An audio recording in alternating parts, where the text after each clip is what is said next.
أيوة، السلام عليكم ورحمة الله وبركاته. الأخوة الأعزاء، أنا متواجد في سوبر مارشي كبير أو سوبر ماركت بمدينة مünster بألمانيا، وأنا ساكن في ألمانيا 25 سنة. حبيت أن نعلق على الأخ اللي حط الفيديو، قال لك هذه البطاطا يبيعوها الناس بالتراب عند اليهود ولا الكفار وما داروهاش. يتبعوني ونشوف. صح، شوفوا الإخوة أنواع البطاطا اللي عندنا في ألمانيا.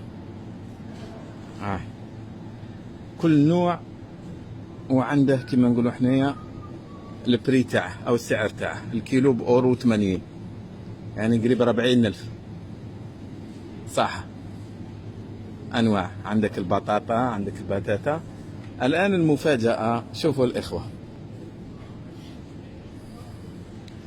هاي البطاطا اللي قال عليها الاخ ما تتباع لا عند الكفار وعند اليهود، لكن عند اقول لك يا اخي الحبيب، حتى تعلم ان البطاطا هذيك اللي ديتها هي اصح بطاطا عند الاوروبيين بترابها.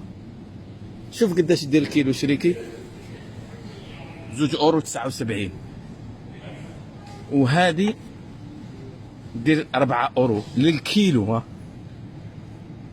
شوف،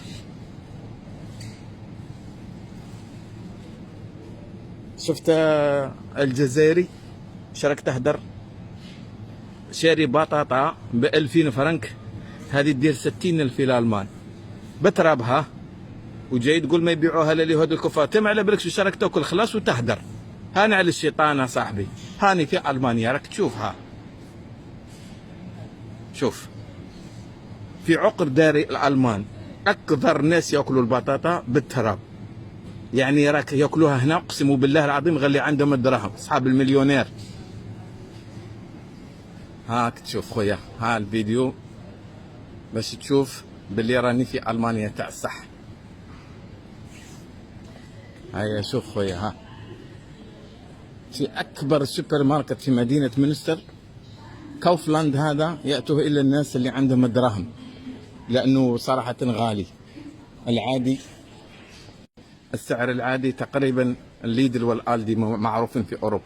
ها خويا دليل يا شيخ.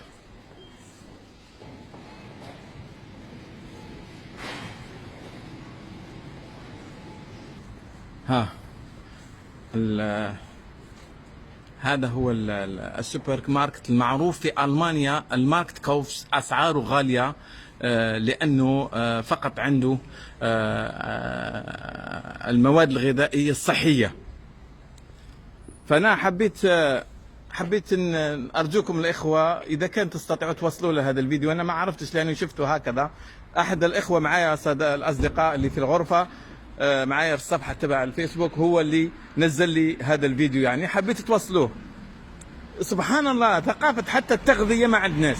وعلى فكرة إن شاء الله أنا راح أزور بروفيسور متخصص في أمراض القلب في الجامعة، مستشفى الجامعي بمدينتنا هنا، الأوني كلينيك أو الأوكي أم مünster، وراح نعطيكم أخبار بالأخص الشباب اللي راهم يموتوا بالسكتة القلبية في مدينة عين المان بالأخص، والشباب الكثير اللي ماتوا هناك يعني.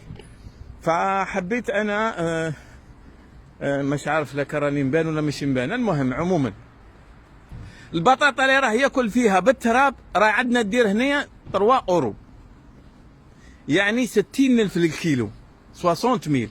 يعني قيس ما تشري دجاجة. علاش؟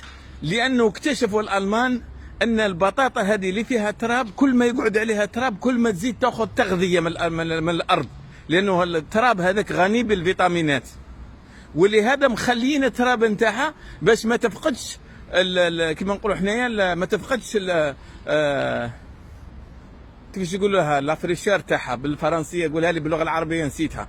تبقى دائما محافظه على اناقتها، نقولوها باللغه العربيه، او بالمشرق يقول لك تبقى طازه. هذاك الاخر يقول لك هو بطاطا وكفار ما باعوش. ايه وراك تاكل في الذهب دادا، ما على بالكش. بس الله غالب، وش غادي تدير؟ ولا مانيش ندافع على الناس اللي راهم يبيعوا البطاطا بالتراب، لكن في عندنا انواع، لكن اللي بالتراب خصوصا اغلى بطاطا. والسلام عليكم ورحمه الله وبركاته، الله يعاونكم.